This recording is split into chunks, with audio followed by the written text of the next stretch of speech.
Nair service സൊസൈറ്റിക്കെതിരെ Bengal governor CB Ananda Bose Mannam സമാധിയിൽ പുഷ്പാർച്ചന നടത്താൻ അനുവദിച്ചില്ല എന്നും ജനറൽ സെക്രട്ടറിയുമായി കൂടിക്കാഴ്ച നടത്തിയിട്ടും അനുമതി നിഷേധിച്ചെന്നുമാണ് പരാതി. മന്നം സ്മാരകം നിർമ്മിക്കണമെന്നും അതിനായി തന്റെ 1 മാസത്തെ ശമ്പളം സംഭാവനയായി നൽകാൻ തയ്യാറാണെന്നും CB ആനന്ദ ബോസ് പറഞ്ഞു.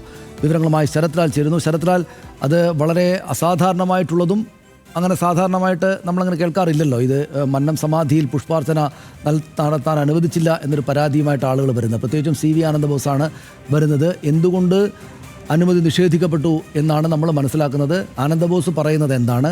ഇതുമായി ചേർത്ത് അദ്ദേഹം വിശദീകരിക്കുന്ന ഈ സംഭാവന അടക്കമുള്ള കാര്യങ്ങളുടെ ഒരു വിശദാംശങ്ങൾ എന്താണ്?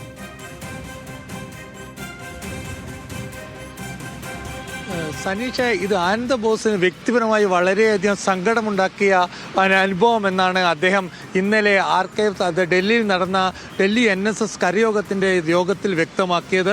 കാരണം താൻ ഗവർണറായി സ്ഥാനം ഏറ്റെടുത്തതിന് ഉടനെ തന്നെ ആദ്യം വിളിച്ചത് ജനറൽ സെക്രട്ടറിയാണ്. ജനറൽ സെക്രട്ടറി വിളിച്ച് മന്നം സമാധി പുഷ്പാഞ്ജലി അർപ്പിച്ച ശേഷം എൻ്റെ ഭരണഘടനമായ പുതിയ ചുമതല ഏറ്റെടുക്കാം എന്നായിരുന്നു അറിയിച്ചത്. അതനുസരിച്ച് തനിക്ക് ജനറൽ സെക്രട്ടറിയെ സന്ദർശിക്കാൻ അനുമതി ലഭിച്ചു. എന്നാൽ പുഷ്പാഞ്ജലി നടത്താൻ അനുമതി ലഭിച്ചില്ല. അപ്പോൾ മാത്രമാണ് തനിക്ക് ഇത്തരം അനുമതി നിഷേധിക്കപ്പെട്ട കാര്യം അറിയുന്നത്. തന്നെ വളരെയധികം വേദനയുണ്ടാക്കി. അതേപോലെ തന്നെ തന്നോട് ഇത് എന്തുകൊണ്ട് അദ്ദേഹം ഇങ്ങനെ പെരുമാറിയെന്ന് എന്ന് തനിക്കറിയില്ല എന്നും അദ്ദേഹം കൂട്ടിച്ചേർക്കുന്നുണ്ട്. ഏതായാലും വലിയൊരു തുറന്നു പറച്ചിലാണ് ഇന്നലെ വൈകിട്ട് ഡൽഹിയിൽ ആനന്ദ ബോസ് നടത്തിയിരിക്കുന്നത്. അതുപോലെ തന്നെ അദ്ദേഹം പറഞ്ഞത് മന്നത്തിൻ്റെ ഒരു സ്മാരകം നിർമ്മിക്കണം, അതിന് എല്ലാവർക്കും ആരെയും നിഷേധിക്കാതെ എല്ലാവർക്കും പുഷ്പാഞ്ജലി നടത്താനുള്ള ഒരു മന്നം സ്മാരകം ഡൽഹിയിൽ നിർമ്മിക്കണം. അതിനുവേണ്ടി തൻ്റെ 1 മാസത്തെ ശമ്പളം തയ്യാറാണ് എന്നും പ്രഖ്യാപിച്ചു.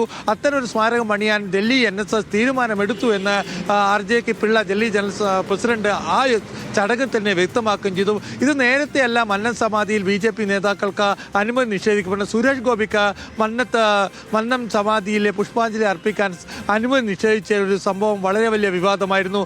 അന്ന് NSS ആസ്ഥാനക്ക് BJP മാർച്ച് നടത്തിയിരുന്നു. അതിന് തൊട്ടു പിന്നാലെയാണ് സതീഷ് ഇത്തരം ഒരു പുതിയ ആനന്ദ ബോസിന്റെ വെളിപ്പെടുത്തൽ വരുന്നത്. അദ്ദേഹം എന്തുകൊണ്ട് ഇപ്പോൾ വെളിപ്പെടുത്തി എന്നുള്ളത് വളരെ നിയമസഭാ തെരഞ്ഞെടുപ്പ് നടക്കുന്ന സമയത്ത് ഇത്തരമൊരു വെളിപ്പെടുത്തൽ BJPയെ സംബന്ധിച്ചോളം എങ്ങനെയായിരിക്കും എന്ന കാര്യം ഇനി നമുക്ക് നോക്കിക്കാണണം. ശരി, നന്ദി ശരത്ലാൽ ആ വിവരങ്ങൾക്ക്.